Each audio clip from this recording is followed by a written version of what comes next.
Bonjour à tous. Cette capsule est autorisée par Cynthia Landry, la représentante et agente officielle du parti Vision Citoyen Mégantic. Bon visionnement.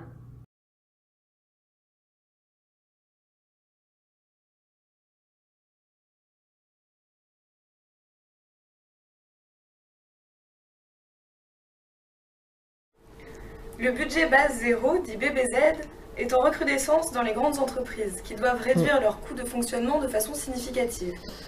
Dans votre livre, vous présentez 6 principes qui caractérisent le BBZ. Pouvez-vous les expliciter? La démarche BBZ vise à rééquilibrer les ressources d'une entreprise en réallouant certaines ressources vers de nouvelles orientations stratégiques.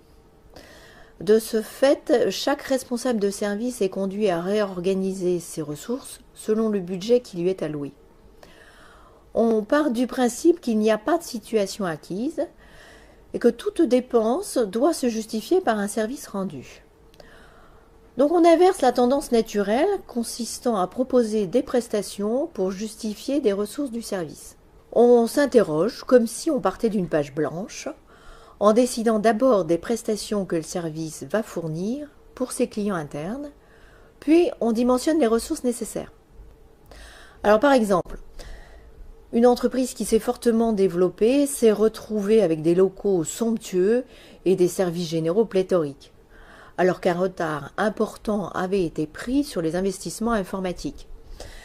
La démarche BBZ lui a permis de réduire les budgets de certaines fonctions afin de se doter d'une informatique moderne. Comment un responsable de service peut-il identifier les leviers prioritaires à actionner pour réduire les coûts de son service sans dégrader pour autant le service rendu? Le responsable de service doit avoir toute latitude pour s'organiser, en faisant des propositions alternatives et en ajustant son niveau de qualité. Par exemple, dans un laboratoire pharmaceutique, on créait des fiches médicales qui devaient être actualisées périodiquement. L'entreprise faisait appel à une société spécialisée dont le coût était onéreux et la prestation manquait de souplesse. Avec le développement d'outils bureautiques, le laboratoire a réintégré cette activité en interne, moyennant un investissement en logiciel et en formation pour 3 collaborateurs. La réduction des coûts s'est accompagnée d'une plus grande réactivité. Un responsable de service peut également proposer la même prestation, mais avec différents niveaux de qualité. Les collaborateurs peuvent se rendre à New York sur des lignes régulières, en first class, en classe économique ou bien prendre un charter.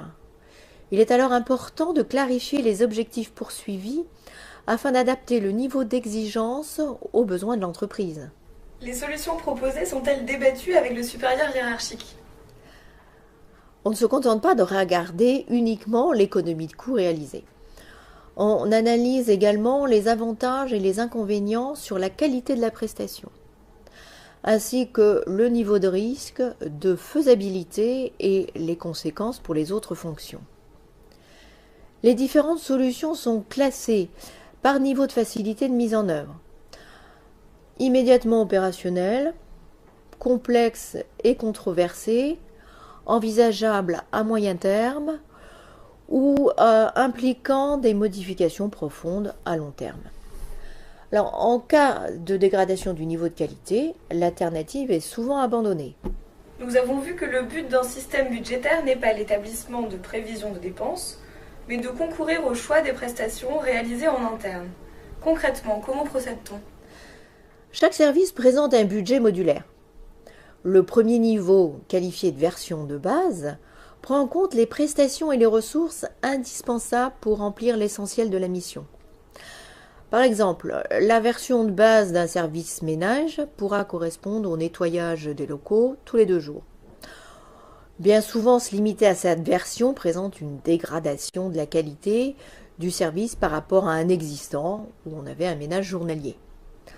Alors pour respecter cette qualité de service, le chef du service propose des activités additionnelles sous forme de budget complémentaire qui renforcent le niveau quantitatif ou qualitatif de la prestation.